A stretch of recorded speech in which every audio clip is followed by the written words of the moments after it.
Hey there. You know, if you've logged in and you're looking at Drew Hopkins and he's wearing a vest, you're probably watching Listen Up. Listen Up is the podcast, video blog that encourages the advancement of movers, thinkers, technology, and people that are trying to move the needle to make the oil and gas industry a better place. Not just the oil and gas industry, but we like to focus on different people that are community leaders and people who really are notorious for trying to motivate. Today we have someone special in, and that is a friend of mine, and that is Tom Robbins. Tom is Solid Foundation Consulting CEO. He was the Deputy Secretary of Energy for the state of Oklahoma from 2016 and 2018, and also the Energizer for Safety Coalition founder and president. So very excited to have him on today. He's going to tell us a little bit more about what he's been up to through the COVID era, before then, and the different things that he's kind of put in place. I've always been a big fan of Tom in the time that I've known him, of being very energetic within the industry. His networking skills are absolutely fantastic. He knows just about everybody within the Oklahoma City area and beyond. And he's really working to do a lot for not only the community, not only the industry, but just really advance the state of Oklahoma too, which I think is absolutely fantastic. So without further ado, Tom Robbins. Thanks, man. Hey, Drew, people always ask me like, hey, how are you doing? How's the industry? I'm just going to throw it out there. This is my first global pandemic. First one, right? I wasn't there for the 1918, just missed the cutoff barely. So I don't know what that situation was like, but I feel like when my wife and I talk about it, it's like Jenga. I work for myself. I have this consulting thing and projects. A year later, my wife announced, hey, I'm going to go back to school. I want to get my master's degree in marriage and family therapy. So I think that makes a lot of sense. I think that makes a lot of sense. I become an entrepreneur. It drives her to want to become a You're therapist. a case study. Just fix it all.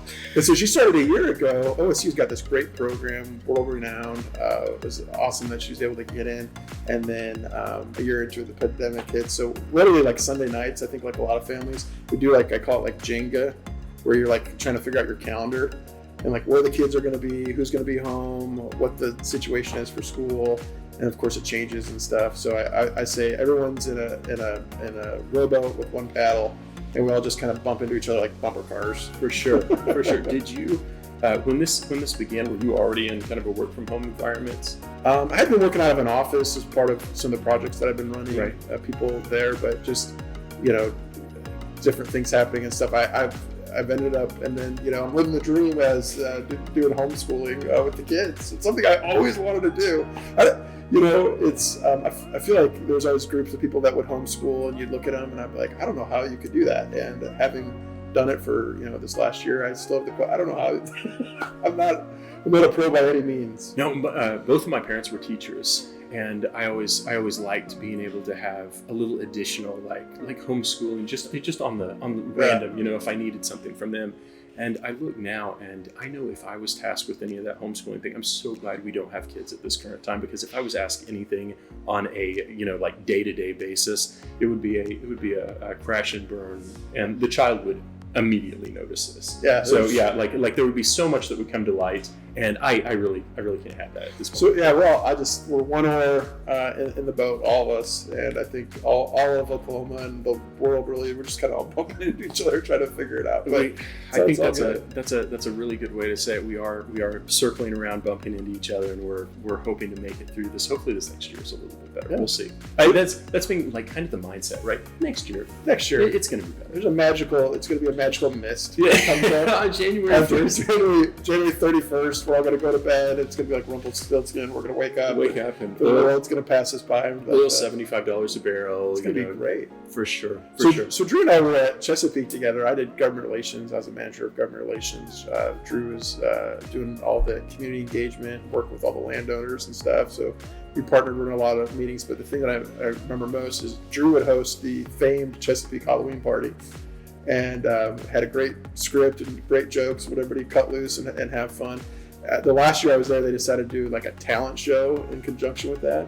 And I kind of in the closet had done stand-up comedy 2 or 3 times kind of on my own without anyone really knowing it and stuff.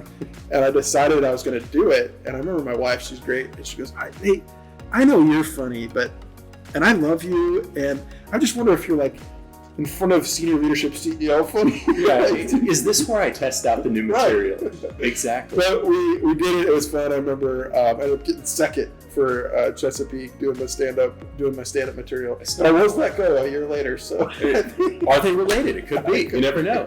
I always like that was right whenever I was doing stand-up. Every once in a while, like the little loony bin in Oklahoma City. Yeah. And let me tell you, like I looked back, I found a sheet of the jokes that I had written out, and this is circa like what year was that? I'm sure it was solid gold. Oh man, like this was late show. Like the fact that I never returned any calls from Letterman. Oh. It was pretty telling. But I looked back at the stuff that I had written like now, and the fact that I even had more than one opportunity to stand up there, and or the fact that even Chesapeake would let me host a talent show with like B to C level material was. I mean, I guess a smile gets you so far. So right. that was about it. Did you ever do stand up anywhere else besides? Well, I did it there. I did it about 2 times in college. I still probably like you do. I have like a little ledger like kind of thing where I capture stuff, and I'm constantly kind of like running like bits in my head, and I work them out and stuff like that. But it'll be my second career when I make my millions. Oh yeah. Oh, and once the tide comes in, I'll be out there. For sure. After January 31st, just like you said, we'll probably wake up and be able to retire and start doing stand-up is kind of a normal thing. We'll do our late night. We'll do it right here in the studio. I think we could put that on. That might be what we start filming from now on. But oil and gas needs humor. It's really what's lacking. It's geologists, geophysicists. We need to shake it up a little bit. How they always have like teachers conventions and stuff. They have comedians that are like specific to. They'll do like a 30-minute set just on the comedy in the classroom. I don't think I've ever been to an oil and gas convention where it's just an oil and gas. Try it out. Yeah, we'll just have to give it a go. Test the waters. Let's do it. I think we can do it. I want to find out, and I want to let people know about the different things that you've been working on. And the reason why you're here is because the different organizations that you've started and the different things that you've done for Oklahoma has really been, it's pretty encouraging, number one, of the different things that you've added to this. And then where we've talked about before in different podcasts past is the motivation that people have taken. They might see a door shut like in one job, and then they see a need and they act on it, and they act on it with such kind of inspiration that it really turns into something. And I feel like the different things that you've worked on and the things that you're continuing to work on definitely fall into that category. So let's kind of go through and let's give a rundown of kind of that from 2016, 2018. You were, the Deputy Secretary of Energy. You saw some things maybe that might need to be worked on, and you started pushing things into production, right? Yeah, so when I was Deputy Secretary of Energy, the number one issue that I spent probably about 80% of my time on actually had to do in and around earthquakes and addressing that. And particularly here in Oklahoma, kind of the bedrock suburban area of Edmond, when things started shaking there, it got a lot of people's attention. And really it was, how do we organize that response? So my boss, who was the Secretary of Energy and Environment, I was the Deputy Secretary of Energy, he stood up and chaired what was the seismic working group. And then I coordinated all that. And one of the lessons learned was, hey, let's not get behind the 8 ball, and let's take this as an opportunity for other things. So when I pivoted to putting together what ended up being a nonprofit focused on energy, traffic, and safety, it was around the idea of how do we not wait until something gets away from us or a tiger kind of gets out of the cage, and we end up, kitty, try to chase it down the street. How do we take what we know and be active and engaging, on an issue? So if you were to ask people in the oil and gas industry, what's the symbol of our industry? It's going to be like a pump jack or an oil derrick. And I know that because when you retire, it's like, hey, Drew, whatever swan song, whatever. Exactly. It's typically like, an oil that's got a nice little thing, and here you go, and all that stuff. And so iconically for us and for a long time, that's definitely, if you say, okay, what is this symbol? Now, the switch between vertical and horizontal drilling, one of the things that I think our industry, hopefully through some of our efforts, has finally woken up to, is that for the local community where we are actually operating, the symbol of the modern oil and gas industry is the truck, and lots of them. And the local community doesn't differentiate between colors or hats or logos. It's just all industry, and it's impacting them in a different way. And I put people in 3 different buckets. One is where we're actively operating, where there's basically been 0 to no production historically. And so totally new play, totally new area. And you've been on that owner relations stuff. There's a whole kind of buildup of things that you need to do to like actively help people. And we start getting off into jargon land, and we start getting off into left field about all types of stuff that kind of eyes glazed over to that local person of like, well, what does this mean and how does this impact me? The second place is where you've had some historical stuff. I mean, good old Titus, Pennsylvania and Ohio, and gosh, they're, the kind of the home of oil and gas. It's kind of been lost on them, but as horizontal drilling came in, they kind of had to be re-educated, engaged, but there's some kind of baseline there. In the Mid-Con in Oklahoma, what we have is a continuous. There's always been operations, and people either have owned leasehold or they know or themselves have worked in the industry, but it's close, and there's a positive sort of feeling towards it. They understand it's vital to our economy. They don't demonize the people within the industry because it's them, it's their neighbors, it's people that they go to church with and everything like that. I think something as we were switching from vertical to horizontal, what that meant was kind of a realization of, well, what's the different impact on those communities? And it's really around energy, traffic, and safety, and what does that mean, particularly in a rural environment of one-stop stoplight town, where now you have 5,000 trucks that are going to be showing up over a production period or a stimulation period or preparing the well pad all the way through the whole life cycle of it. Right. And so our organization zeroed in on that and said, well, how can we better partners in safety to the community? And it was launched about 2.5 years ago, the Energizer for Safety Coalition. In kind of the last few years that I was with Chesapeake, one of the things we would fly to, I think, Sayre, Pennsylvania, and a couple of those other smaller towns. And we would talk to the royalty owners, and we would go into those conversations thinking that, hey, we're going to be talking about how much royalty they're going to be getting, or that's going to be the main concern of them.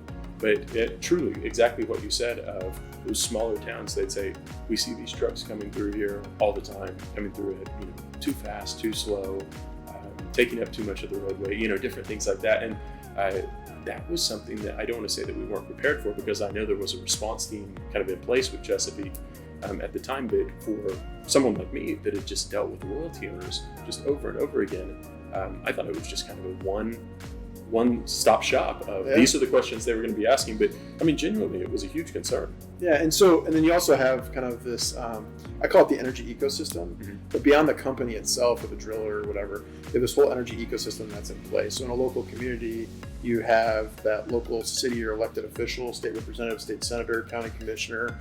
Then you have the local kind of emergency response. Then you have like real opinion leaders. It's going to be particularly on the agricultural side, some of your legacy farmers, landholders, mixed in with some of your local business co-ops and all that. That all makes up your energy ecosystem, and it's sort of getting a temperature check of what they're engaged in. What I found was when there was a lot of investments that were happening in Oklahoma, in the STACK and the SCOOP and the Merge, is there was this kind of anxiety that was going up around traffic and safety and what does this mean and all that. The interesting thing is for our industry, if you talk to the safety professionals within our industry, some people don't even know this who might be listening, is that the number one cause of fatality in our industry, and you think about all the operations that we have, all the kind of complex systems, we're on site, we're on rig, it's actually in your car, it's transportation related. So and I wouldn't have thought that, honestly. Like every time I would see the stickers that we'd put on, like the hard hats and everything like that about, safety number one, we've got to focus on safety. Thinking about getting the product and getting the people back and forth, that is so far down on the list for me. And you're moving just as much as you're moving a BCF or an MCF or a hydrocarbon, you're moving people.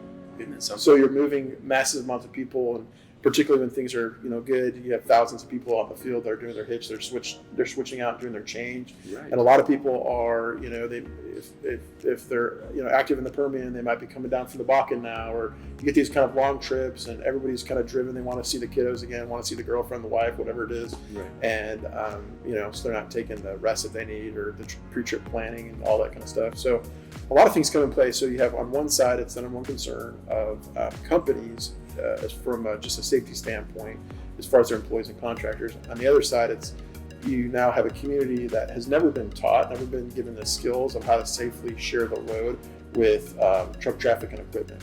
And then you have the elevated risk of the distraction, the devices, and so teenage drivers more than ever. And then another component which people don't think about is just kind of a rural, it comes from kind of a libertarian farming mentality, is a lack of seatbelts. So within rural areas, even in here in Oklahoma, you get a farm tag, and so if you're on your private property and you're going in and out of your equipment, you don't have to buckle up. and which I totally get, but the challenge is that will translate to when then you go out into that 2-lane, no-shouldered highway.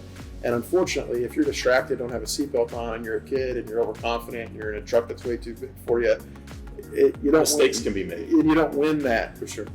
And so even if everybody's doing everything right in the oil and gas industry, and you have a kid whose head's not in the game or doesn't have the wherewithal to always buckle up or thinks it's restraining in some way, it results in a negative thing. So in talking to local stakeholders and what they were concerned about, a lot of it was just their young drivers.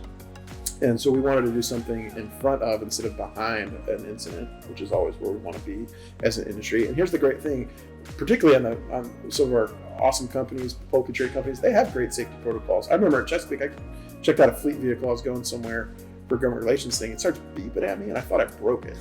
Like I remember, it was like I know exactly what happened. And I was like, I remember pulling off the side of the road. I was in like a no cell phone service area. So I finally got a hold of Fleet Services Department. I was like, I don't know what I did. I'm going, XYZ in the middle of nowhere, and this thing every like 15 minutes is just loud beeping at me. And they're like, what car do you have? And they're like, how fast are you going? I was like, well, it's like speed limit's like 70. I'm probably going 75 to 80. Like, there it is. They put in a new system, which was monitoring my brake speed, seatbelt use. Yeah. They didn't tell there was a pilot. They were kind of like getting data, trying to figure it out. So they had like told the employees like, no, you didn't break anything, but you need to like slow down. I was like, oh, right. So the industry has recognized that as an issue. They're addressing it. They have great technology. I always tell parents of young teenage drivers, like if you had what like corporate has as far as monitoring driving and stuff, you'd love it. Never worry where your kids were. You know where they're at, exactly how they're speeding, braking, all that kind of stuff. So the state was getting an earful, and I'm talking Oklahoma specific, though the Permian is also an example of that, Marcellus and other areas. And like, well, what do we do, or how do we respond? And so I just started putting together this group based actually on this kind of seismic coordinating council activity to say, hey, we need people not just industry, but outside that have some information or some focus on this and get them involved. So Secretary of Transportation and Oklahoma Department of Transportation worked with them, the Commissioner of Public Safety, Oklahoma Highway Patrol, and then there's some great nonprofits and organizations that are focused on teen driver and safety in the state of Oklahoma. Went into the Oklahoma Highway Safety Office, said, hey, we're going to be friends for life. You don't know me yet. And they'd all been hearing about this issue about rural Oklahoma, energy, getting some feedback. And it's like, well, hey, can you sit at the table with us and turn it around? So we got everybody focused on an area that happened to be the stack when we started and got some great results. What's the time frame? And whenever you kind of put pen to paper, this is the idea that I have, you go and you talk to, and correct me if I'm wrong, you go and you talk to different companies like here locally about this and about, hey, let's see how we can help the safety record, how we can work together, how we can kind of all have a seat at the table. And then kind of putting it into action. Is it a 6-month thing? So I'd come up with the idea, I kind of whiteboarded it out. I did some validation stuff, and I was deputy secretary at the time. The greatest gift I ever had, I think, my boss, Mike Teague, who's the Secretary of Energy and Environment, he just looked at me and said, hey, you need to just go do this. He's like, this governor's term is ending. You have the idea here. It can save lives. Just go ahead and do it. I called up a friend of mine, a mentor, Wade Hutchings, who at the time was executive vice president over at Devon. He was also president of the Oil and Gas Association. Great guy. He's now a chief operating officer at Enerplus. Mm-hmm. And I said, Wade, I think I sent him a text that was like, hey, I got a parachute. Can we grab lunch? I want to know if it's half packed or, if I should jump. And he looked at me and said, look, they were dealing with a lot of stuff at the Capitol, of course, production tax, other issues that were really bubbling up, teacher walkout. He's like, no, this is in the field. We need somebody paying attention to this. I think this is a great idea and plan. I'll help. So he was my first in. And then Marathon joined us, the Oil and Gas Association, which at the time was ACOGA, said, hey, we'll give you an office and a place to land to kind of do it out of. And then in Newfield, now Ventive, also was willing to come on board. So I had initial kind of backing there, and they'd already been thinking about maybe something needs to get done. When I started talking to people, there's kind of this feeling, oh yeah, we need to do something, or some people that had talking about it. And I just took the ball and did it. The funny thing is, if my wife was here, she would say that I came home one day and said, hey, I'm quitting my job in 2 weeks. I swear we had talked about it multiple times and like had flushed it. If she was here, she'd be like, yeah, you came home one day and told me that your last day and you were starting this consulting thing, and your first thing was going to be this nonprofit around energy traffic and safety. which she's a definitely more safe driver than I ever have been. I trust her behind the wheel. So, but I literally, it was just like this leap of faith, jump out of the plane. I know there's an issue. I know it can be addressed. I know I can bring the stakeholders together. I have people that are telling me. So it was this kind of entrepreneurial, and I always wanted to be my own boss and do it. But that first 6 weeks was scary. And in fact, like if I'm being honest, I remember my son, he's now 12, he was probably about 10, 9 and a half, 10 at the time. I remember about 4 weeks in, because I was trying to put it all together, get all the meetings, and you get meetings that are canceled. You know, you're trying to start something, right? You send an invoice, and like, oh yeah, you got your time's not their time. Like everything was riding on kind of get this right, get this going, right, on this little window that I had. I remember my son, he said, "Dad, I don't." He basically was like mad. He's like, "You're stressed." I don't know how, from a kid. He said he just basically sometime that first 6 week period was like, "I don't like this. Like, I wish you were just." And I was like, now like a year or two later, he goes, "Oh, I like this. Like I'm happier. I get to do these projects and stuff." But it was tough, yeah. Oh, I imagine just getting anything like that. Number one for you to get the sign off from so many people. They saw it and they saw that it was a good idea. It was something that was going to be really, really positively, hopefully received by a lot of these companies. When you initially talked to different companies, did you find that was it good reception, or was it people that were a little bit hesitant to jump in on this? Now, to be fair, like companies have people coming in all the time and saying, "Hey, I want to do this," or we have some for sure. and stuff. So for sure. There's some grace given there. There are definitely companies like the one like Marathon, now Vintive, then Newfield, Devon for sure. Right. The association, like they saw the vision, they knew who I was, and they were willing to do that. I talked to other companies, and it's any industry would have these type of people. I remember one in particular. I won't name them, an oilfield services company. Got an appointment, met with their top leadership. Their secretary above her head had like, "Safety is our number one value." I mean, it is. Like reflexively, we lead with that, or we say it. Right. I remember I gave the pitch, the presentation. Hey, we're going to start this whole thing, and our mission is in Oklahoma communities where energy is produced and transported. We're going to work together to drive safety together. And our main kind of thing is we're going to do this not just with industry, but with partners outside of it. It can't just be us talking to us and patting each other on the back. Right. So I gave the whole presentation. Was feeling really good at it. And this company, I mean, they were acquiring other companies, and they were very balance sheet focused and stuff. And I think I was asking them anywhere between $5,000 and $10,000. And the president just looks at me and goes, "Well, why would I do this again?" And I literally was like, "Well, your secretary has this thing with There's a sign back there." And they never joined. They never. I've never gotten them engaged. They've come a couple, but it's just. Some people I think really live and believe, and some people it's like kind of check the box. Right. But to be fair, I think no matter if you were in the paper industry or the auto industry, pick your industry, you're going to find those people. But I've had like local operators, Lou Gregg Trucking, Hammond Phillips, great small like regional companies. Right. They're all in from day one. I think because I was deputy secretary, I knew the secretary of transportation and got to know the commissioner of public safety, and they said, "Yes, we need to absolutely do this." So we started in on the stack. Kingfisher, Blaine counties up there. We zeroed in on Highway 33. It's between Watonga and Kingfisher. There's a trade school. It's called Chisholm Trail Technology Center that's there. About 5 local rural high schools send kids there, everything from nursing to welding to auto mechanics. And when I talked to the principals and the superintendent out there, they were scared to death. In fact, he told me, he said, until I count my kids, I can't breathe in the morning until they're here, because I just see all this equipment out there. And there was midstream projects going on, obviously a lot of EMP activity at the time. I said, "Okay, if I make you a promise that I'll actually work with you and we'll make a difference, can you not throw a tomato in the face and can you show up?" He goes, "Absolutely." And so a guy named Max Thomas, who's a superintendent out there, and with some local leaders, true to his word, he said, "Yeah, I want to do whatever we can." So we created a new model, and that model is education, engagement, engineering, and enforcement. Most models, people are doing what they can, but they're only that one leg of their stool, and none of them are communicating. So I got all the people in the room for our initial kind of debrief of what is it that we need to do. And I mean, Drew, you're talking 2018, 2019, modern technology. You guys, this company, that's what you do, is help people through technology. And I said, okay, when there's these big construction projects going on, I got the chief engineer of ODOT there, Oklahoma Department of Transportation. I said, when these oil and gas guys that are here, when these projects are going on, how do you know about them and how do you respond to them? And unequivocally, all of them said when the signs go up. Right. So they're in 2018, 2019, they're waiting for a construction sign. Some guy who's hauling water is like, "Well, I guess this road's out." we need to find out, like, there's none of this like planning. Right. And ODOT has what they call an 8-year road plan, which is a very transparent way of what it's going to get funded, what the projects, what order they're going to get done, and it's broken in by division and stuff. And I was like, hey, would you guys show up and like share this plan? Well, yeah, absolutely. Well, yes, guys, can you give input of what you feel like? And so out of that, it was like, well, we're going to be tearing up this road. Why don't we put some rumble strips in it?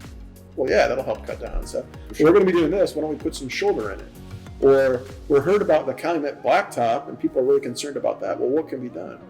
So we dusted off this program. It's called the Highway Safety Corridor. And the idea is to get ahead of basic data that's trending in the wrong direction, this type of crashes and things like that. So between Watonga and Kingfisher's Highway 33, and I basically went into the Secretary of Transportation and Commissioner of Public Safety and said, hey, you got this Highway Safety Corridor program. It's kind of dormant.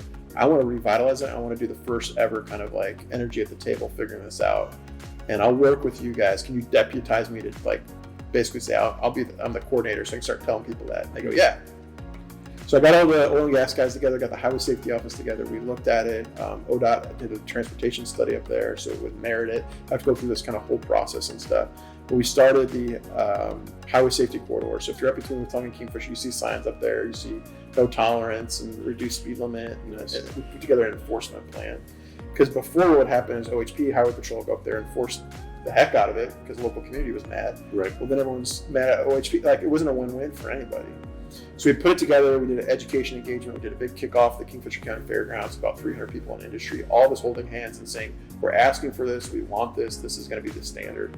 And we could go into details of what happened, but a year later, after doing that Highway Safety Corridor, we had a 46% reduction in crashes. Fantastic. So National Highway Transportation Safety Administrator for our region, she said they've never seen anything like that. And the catalyst was we had industry at the table. Our safety is our number one goal. It's our number one priority. And it's also our number one risk. Well, it's also a shared priority of the community. So when we partnered with them on that, and I can get into how we did it, but it created a real win. And so it's really rewarding to think, hey, there's a kid who got his high school diploma because he wasn't in the hospital or worse, or there's a family that wasn't injured, or there's a contractor of ours or somebody who works in those local communities as part of our company that didn't have a bad year.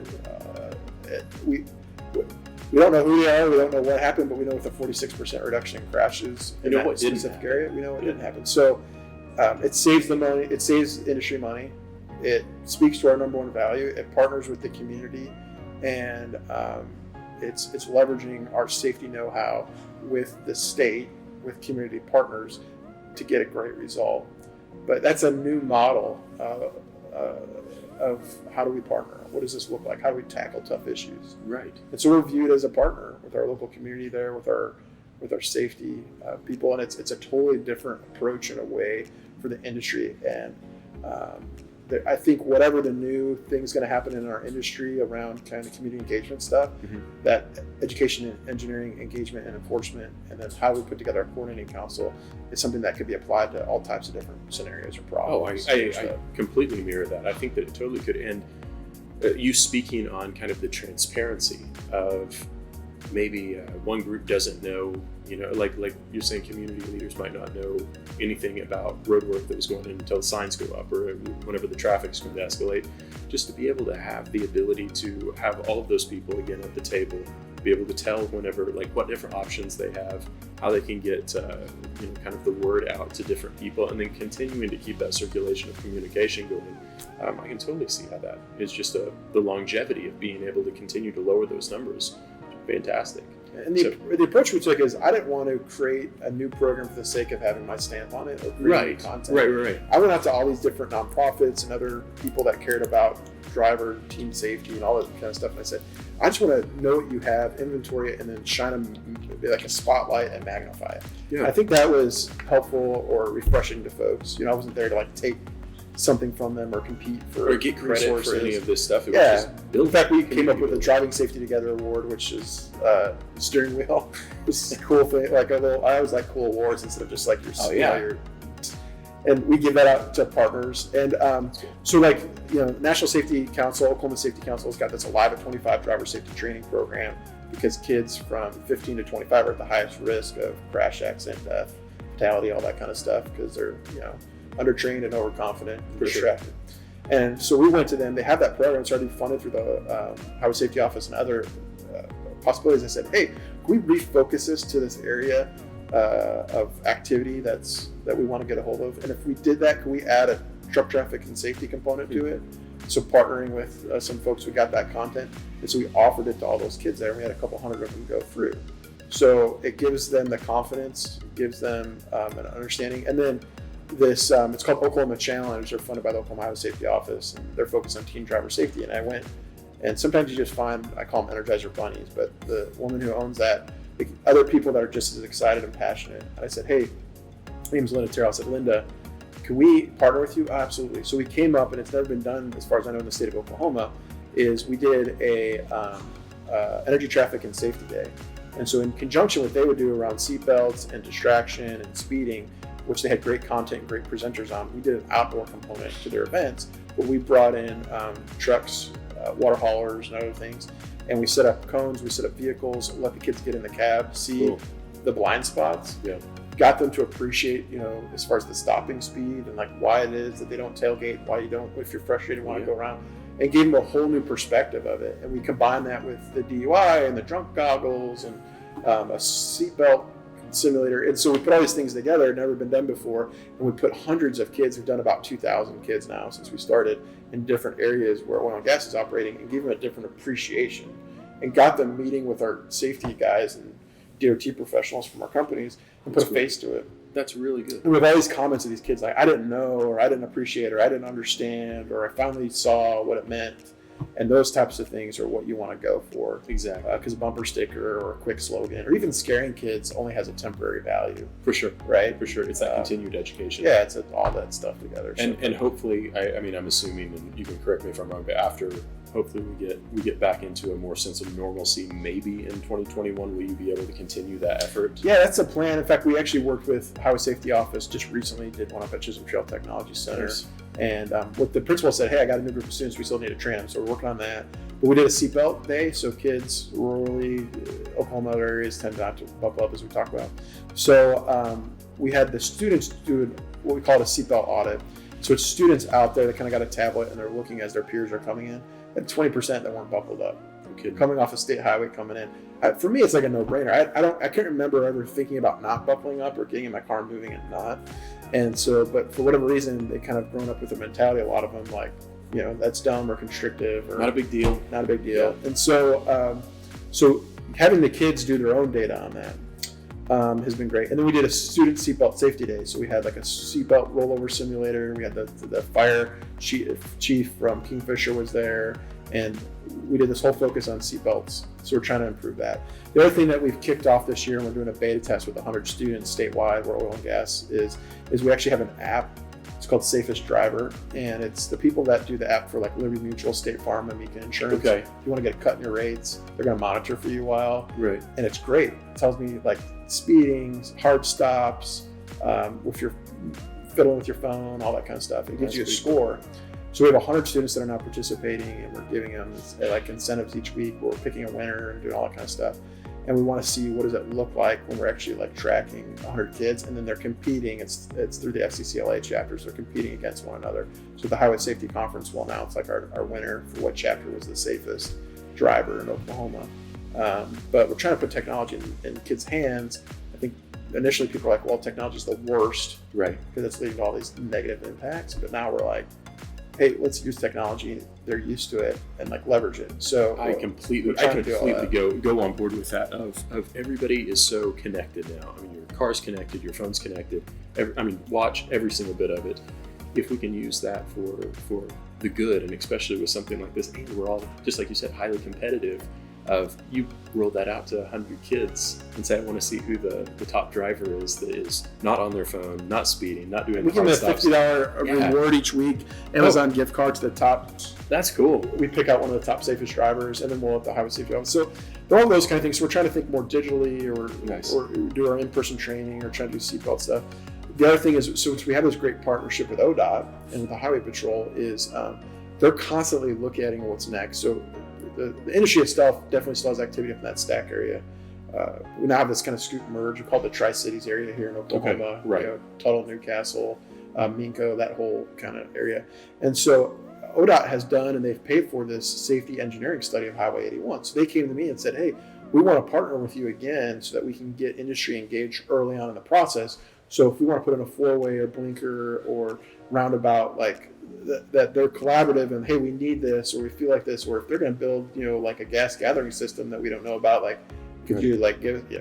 So last month we held a virtual online meeting. The ODOT division engineer with the firm laid out like an hour presentation, great with pictures and everything of like, hey, this right away here, we want to be able to clear that out or mow that. We understand this is a concern and it's in our plan for 2 years from now. And, I'm asking the oil and gas guys like, hey, if we hadn't hosted that or facilitated that, would you have engaged or even known this was happening? Like, well, no. Right. Because they're like, they're trying to turn the drill bit, is what I always say, which is great. We need to do that. But so a lot of what our coalition now is doing is helping along that. So in 2021 and 2022, we'll have this highway safety working group start focusing more on 81 and continue in a collaborative effort working with ODOT on it. I think the chief engineer said in that Highway 33 project, there's been about $30 million in safety improvements that were made up in there. Good. And that hasn't been paid for by the oil and gas industry, meaning like no single company got billed for that. Right. It was just, hey, we need to improve this. It's in the 8-year plan. What can we do to modify it and stuff? So our ROI, as far as like people who sponsor us and engage with us, not only does it save lives, it directs kind of funds into areas that have higher impact as well. Just through relationships, and so there's a lot of wins that we get out of it. That's absolutely fantastic. So for your consulting, Solid Foundation Consulting, through the last year of how everything's kind of changed, it sounds like you've still been very active with coming up with new things that you can kind of get involved with. So what is kind of the current state of Solid Foundation, the different things you're involved in, and what you're moving forward with? Yeah, so Energizer for Safety Coalition main project, and it's being utilized in different ways and kind of across the country as best practices. Another thing that ODOT is having me do is 4 times a year I'm getting together a working group around autonomous vehicle technology. What does that look like, cool. And how do we prepare the state, and what things do we need to prepare for? I mean, here locally, the kind of story was, we were trying to recruit Tesla as far as their truck factory and stuff. We actually got, I think, really close there, and you talked to people that were engaged on that. And it's, so what can Oklahoma say to be, hey, we're open to business and we understand this is coming? One of the things that was passed about a year ago by the legislature was around truck platooning. I don't know if you're familiar, but basically trucks through technology are able to get very kind of much closer together and then draft off each other. Right. So truck A and truck B both have the software, then they're able to actually like kind of platoon together, and it cuts down on some of their fuel savings and stuff. This is like semi. Yeah. Is that right? Yeah. Okay. And then you have other technology and things that are coming, but kind of what our group serves as well, which is, the Secretary of ODOT at the time helped start it, is you get legislative ideas or policy things that come up, and it's like, well, what does that mean? Or people go to a conference and then they get an idea and they get excited about it. And so it's nonpartisan, non-political. It's a statewide kind of group that gets together that cares about autonomous vehicle technology for a lot of different reasons, that people from anywhere from, professors or people that are involved in research to companies or people that invest in things. And it's kind of a catch-all of like, hey, let's think and talk about this. And so throughout the year, we'll help facilitate some presentations or some learning opportunities. The U.S. Department of Transportation, the Secretary of Transportation, they're zeroed in on this. So they'll have things that then we can push out to our group and that we can participate in at a high level. So really about getting Oklahoma open for business. The other part that I'm working on, it's in the developmental stages, is taking an Energizer for Safety Coalition model and working it for work zone safety. So it's the number one priority. That kind of crazy fact that like people don't know, but you actually, the highest chance that you have as far as fatality of being a state employee is to work for ODOT or to be a contractor. I always thought like, oh, if you're a highway patrolman, right? Right. Again, they take a lot of risk. It's not a competition that we're really, but it's when you're working on the road and it's being elevated because of this distraction. So you'll see the ODOT and their contractors will have the orange ribbons and work zone safety. They're passionate about that. They care so much about it. They have the work zone memorial and things and recognizing that.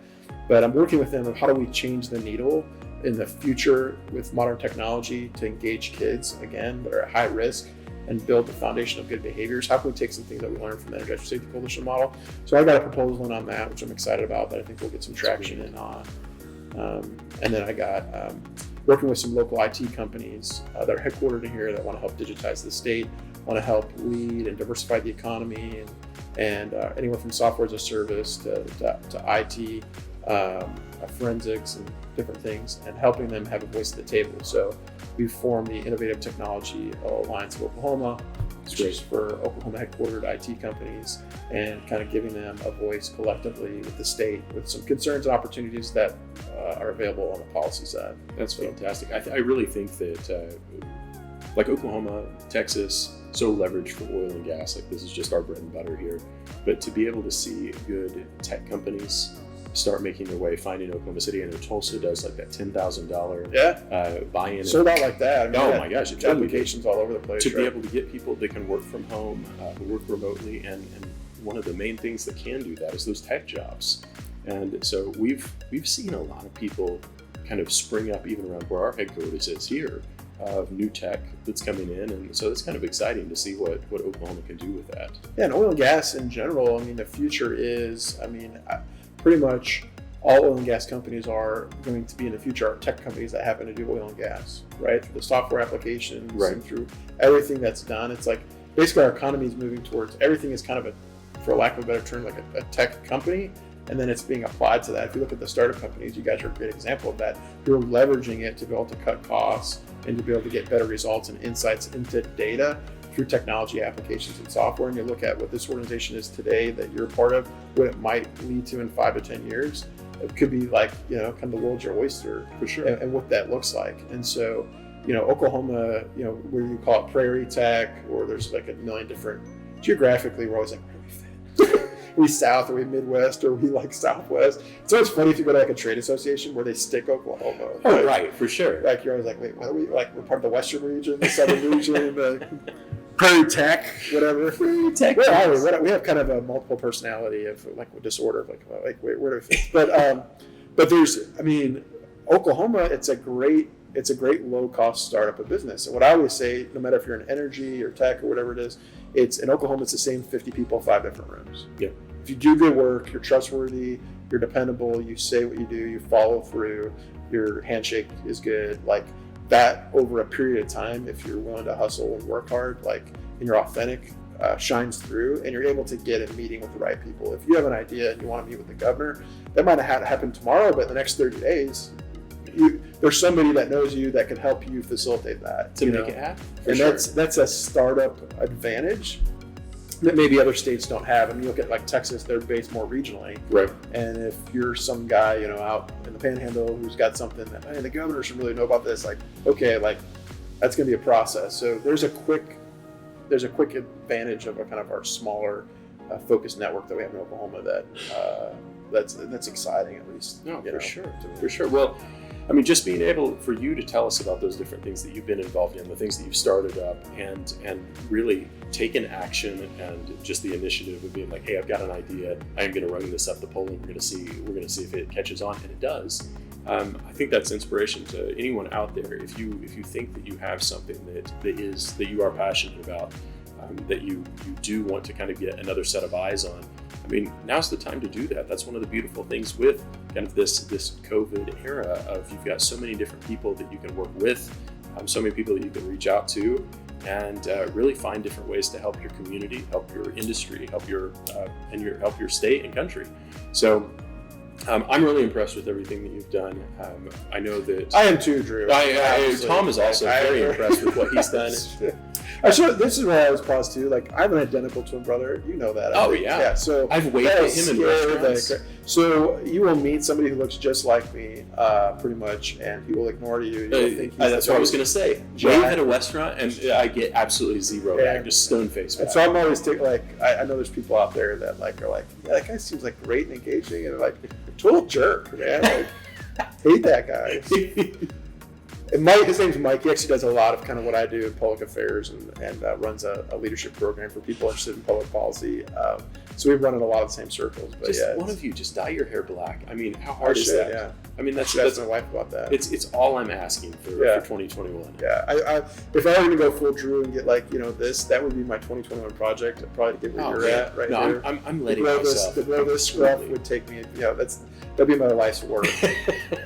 Your magnum opus is a goatee. Well, yeah, just little right there. But so Oklahoma's great, man. Like, people are awesome. They're willing to meet with you. And it's kind of a low startup kind of capital environment. For sure. And I know there's some great people, focused in on that, all types of industries. So, for my money, this is a fantastic place to be. And, oil and gas is the backbone of a lot of what fuels America. That'll change over time, but I think change in kind of interesting ways.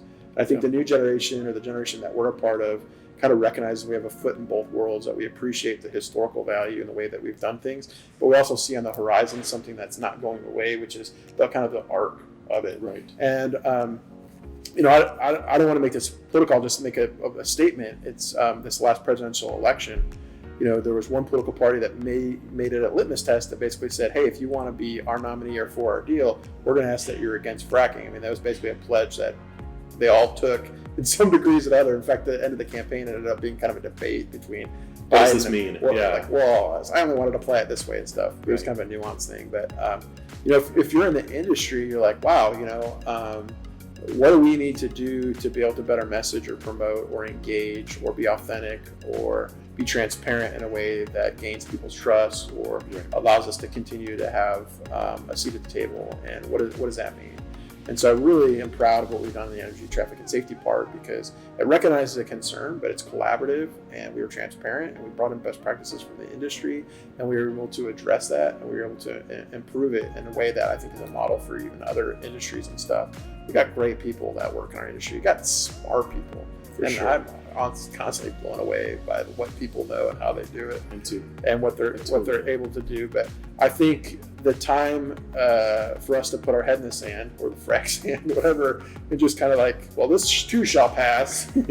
Like the art, when you have half the political class in a country basically saying, and they don't know what it means, right? They're using the word fracking as a catch-all for oil and gas. They might as well just say fracking, oil and gas industry. Like, 100%. Technically, they don't know what that means, or completions, and we get all frustrated because we're like, well, that's this part of the well cycle, and it only means this, and it only applies to but it's a marketing tool or ploy or brand that people that don't particularly like hydrocarbons have used, and they've done it effectively.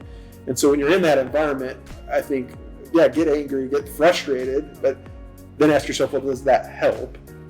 And then say, well, how can we be our best selves, and how can we communicate clearly? And I think that's what the next decade is about for our industry, is how do we articulate our value? How do we articulate what we're actually bringing, and in a way that other people want to listen to and engage in? And then how do we accept criticism in a way that's not reflexively so defensive that we're puckered up, and that we just, we got lemons in our mouth and we can't even entertain that somebody wouldn't appreciate all that we do. I've seen conversations end in the first 30 seconds because the person gets just insanely defensive about, some oil and gas policy or just drilling in general or anything. And it's clearly that the person that's asking the question or telling, something that they learned online from whatever site is not anywhere near what is factual. And just to be able to have that conversation, to be able to kind of drop the guard, not completely go just off the deep end, and just because I've wanted to do that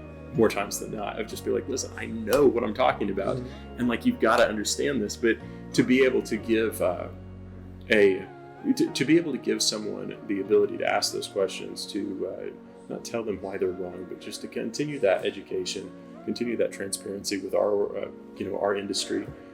That is going to be a huge deal over the next few years, and especially as we get into, election ending 2020, starting something new, and in 2024, I mean, it's all going to come back up. So it's what we do within the next few years, especially in our industry, of being able to continue that education. It's going to be a huge, player in the 2024 election. And I see some reasons for it. I mean, number one, we had every president since Nixon on up, Gerald Ford, all the way through Jimmy Carter, begging for energy independence, begging for us to be a net exporter, begging for all this. And our industry has gotten us to that point. And it's miraculous, but there's no ticker tape parade for that one. It was decade after decade. It was just sort of this we want to get there, and we got us there, which is amazing for what it does for our national security and for even manufacturing that's been able to happen and all these great things. But it feels like there was never even an attaboy or a star that was thrown our way. It's just politically, it's just we just caught, just turn around for just do another sucker punch. Just smile and say, man, that was great. And I feel like we're just getting, punched in the mouth or whatever. I do see kind of on the other political spectrum, there is kind of a somewhat more honest debate about what does green mean and what does green energy mean and how does that feel? Yeah. I think we want to have a technical debate. That's probably because we have so many geologists and geophysicists and engineers and smart people. But really, it's kind of like a social badge. I see that. So the Prius itself, on its face, is, in my opinion, I'm not a huge car guy, but I think it's actually an ugly car. But why do you see Priuses populating everywhere versus other cars that they do? It's because it's a symbol or it's a status that people wear that then gives a signal to other people in their community. I care about these type of values. Right. So we want to get into this long conversation about, do you know what rare earth mineraling and strip mining does? And this happens in third world countries where there's no environmental stuff. Right. But really, it's that person is wanting to signal to their peer group or other people, I care about that. Exactly. Exactly. And what you've seen is where the Prius was kind of that early adopter on that entire side. It's the Tesla has made that sexy. Yeah. Right. So now. Sure. I talk to, and I'm a part of a group of kind of entrepreneurs and executives. They're all getting Teslas. Why? Because it's they want to signal. They want to signal to their peer group, I'm hip, I'm cool, I'm technologically advanced. Right. I think it has something to do with caring about the environment. But it's almost like a marketing mental we get bogged down on all these facts, but it's the psychology of it is people are trying to signal. With their purchasing or signal, I care about this or all that kind of stuff. It's just they're justifying a lot of these decisions by exactly that, by saying these are the different. I'm helping the environment. I'm helping all these different. Well, is that what's that electricity? It comes from a coal-fired plant, there, buddy. It's a dirty. What do you mean? We try to we get into the weeds of all this kind of stuff, but. The arc of where it's bending, particularly with the new kind of Biden administration, is there's going to be a ton of money that's thrown at whatever's branded green, kind of technology and stuff. Right. And so, how do we fit in that? How do we be collaborative where we can, and then also fight for what we know is true? I always say one of the great benefits of the energy revolution in America is not just our energy independence, but you look at our environmental regulations and stuff. You want energy produced in Oklahoma or in the United States. Right. Why? Because, just to be quite frank, China, India, other places that would develop energy, it's not done in the transparent, clean, regulated way or environmental. Yeah. Anytime we're able to do that here in the U.S., it has, it's a multiplier because we also have that environmental protection that's in there that we adhere to and that the industry supports. For sure. But that doesn't exist in other companies as other energy sources are either mined or developed and all that. It's going to be very interesting to see how the next few years, and so I will say that we'll end it by saying the things that Tom has done and the thinkers out there and the people that are actually trying to find ways to advance these conversations, those are vital and imperative to our business, our communities. Tom, I really appreciate you being on. We're getting ready for a very different Thanksgiving, it looks like, this year. Anything that you would just close on of anything that after a crap year that we've had, what's something that you're very thankful for this year? As I reflect on it, I really think this year has just given us an opportunity to think about what's actually important, what do we care about, and what are the blessings. I have 3 boys. They're super active. They're from 7 to 12 years old, and like we got them in soccer and basketball, and like all that stuff kind of hit pause for a while. Right. And it was like, well, what do we actually like care about? What do we want to do? And so I've actually played like 3 full like length Monopoly games with my kids, you know, like just crazy, like stuff that we hadn't really done before. Nice. And like, you know, at some point my family was completing a cat puzzle, not because we wanted to, it was the only one that was left. It was the height, it was like March, everything was a lockdown. My wife made a run for some vital supplies, and I was like, hey, get us a puzzle like that. There's no puzzles, and no toilet like, paper, it's out. The puzzle guys were probably like, like it's a rush. And like I remember the call, she's like, well, there's 2 puzzles. One's like, I don't even know, it's like all black pieces, you know, something crazy where you're just gonna like burn it because it's too hard.